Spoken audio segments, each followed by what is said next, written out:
Brad Thomas here with the Intelligent REIT Investor. I'm joined today with David Kay, the President and soon-to-be CEO of American Realty Capital Properties, ticker symbol ARCP. Good to see you today, David. Nice to see you, Brad. Well, we're coming off second quarter earnings. We've seen a lot of significant growth for the company since listing or going public.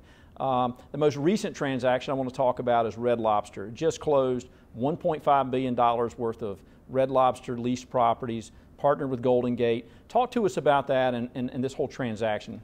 You know, we've seen a lot of obviously changes in the industry and in corporate America just in general, where big corporations are looking to take real estate and move it off of their balance sheet. And Red Lobster transaction is just one example of that, where we've partnered with a great private equity firm in Golden Gate who has a lot of experience in obviously taking companies private or moving them away from their traditional structure, making enhancements to the business. And we've partnered with them really to be their long-term real estate partner. And we've been able to take the real estate onto our balance sheet, structure a good flexible lease for them while still having all the protections that you would want from a landlord. Drill a little further, I know you talked about different tranches of those leases in the Red Lobster portfolio and that flexibility. Can you talk a little bit about that? Yeah, the way that we've designed the leases is to create both flexibility for Golden Gate and for ultimately Red Lobster, and also create flexibility and control for us. We want to have stable, long-term cash flows from our tenants, and we believe that Red Lobster it will do that. It's a long-term, over 40-year brand that's produced very stable cash flow. In fact, in the last 10 plus years, they've generated lots of stability in terms of their EBITDA. And really what we've been able to design is we've put the leases into buckets of master leases. We've crossed those for protection for us, but also to create some flexibility where in the future we may be able to sell a smaller bucket to another buyer and hopefully pick up some arbitrage between what we've bought the entire $1.5 billion pool for. We might be able to sell $250 million off, create some arbitrage for our investors. Great. You know, one of the first articles I wrote on the company, your company, when you listed, was the fact that you had a large concentration of banks. One bank specifically was 99% of your revenue stream. Now today, we're back to 12% with Red Lobster. But can you talk a little bit about the diversification, your other tenants, your other larger tenants, and how you see in that whole diversification come together? Right. Diversity in the net lease business is key. It's the way that you create stable cash flows for your investors. And that translates into dividends ultimately. And so Red Lobster is our biggest tenant. From a portfolio perspective, it's only about 6 or 7%. Because of the way that you have to account for escalations in the leases, and because we were able to get such a long lease and about 25-year leases on the Red Lobster portfolio, the GAAP accounting works out to be about 12%, about 11.5% of our rents. Still, from a diversification, we are the most diverse net lease REIT out there. The top 10 tenants represent only about 30% of our entire portfolio.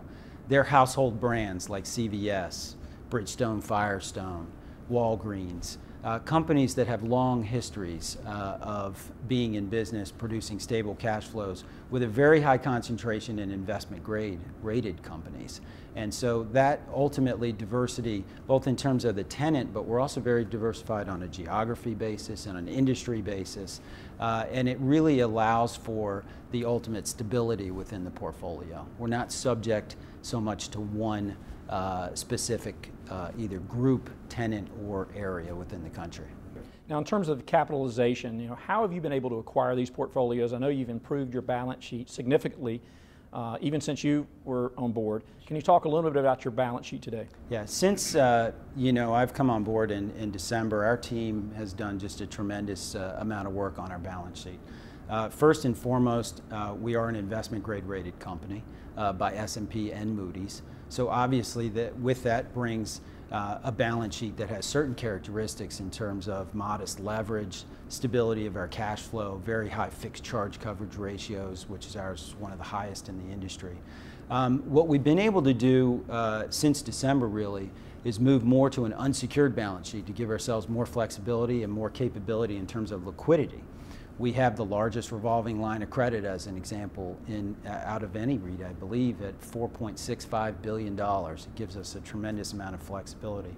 We did a $2.5 billion unsecured note offering, freeing up lots of assets in terms of being unencumbered. And today we have about $12 billion of unencumbered assets, which gives us great financial flexibility. Most recently, we did a very large equity offering. And with the uncertainty in the markets coming into summer, we felt that the best thing to do really for our shareholders and create, really de-risk the balance sheet, so to speak, was to de-lever. And so we executed on about a $1.7 billion equity offering. We lowered our leverage by about 1.5 turns, and now we're fairly modestly levered, which again creates safety, durability in our cash flow, and ultimately that'll produce long-term shareholder return. On your last earnings call, there was a lot of discussion on coal and company you acquired last year. Can you talk a little bit about the value that coal brings to this ARCP operation? I know we're at coal's headquarters today here in Phoenix, Arizona, but talk a little bit about coal and what that means for ARCP investors. Coal as a brand really represented high quality in net lease real estate, as well as in the private capital management business through their brand Coal Capital, through our brand.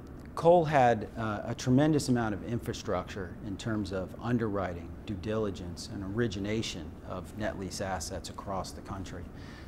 We have industry expertise through coal in office industrial, restaurants, single tenant retail. We have a very large build-to-suit business, and then we have our broker-dealer, Coal Capital.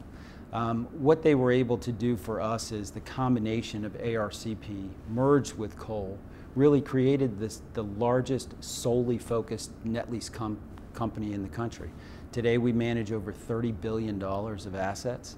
And we are extremely diverse, but I think in terms of the people, which is really the key to the acquisition and the merger, the key is that we believe that we have the best talent in the industry, and with that, ultimately you're able to produce returns for your shareholders.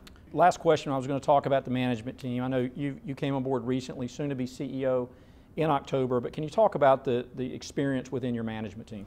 You know, in our senior management group, we have senior executives who have been around the private capital management business, net lease, obviously, my background of nearly 20 years. Our chairman, Nick Schorsch, has been in this industry what seems to be forever and created a lot of value there. Our chief operating officer, Lisa Beeson, who has a tremendous amount of merger and acquisition experience and capital markets capabilities. Really what we have is a team that is not reliant on one person.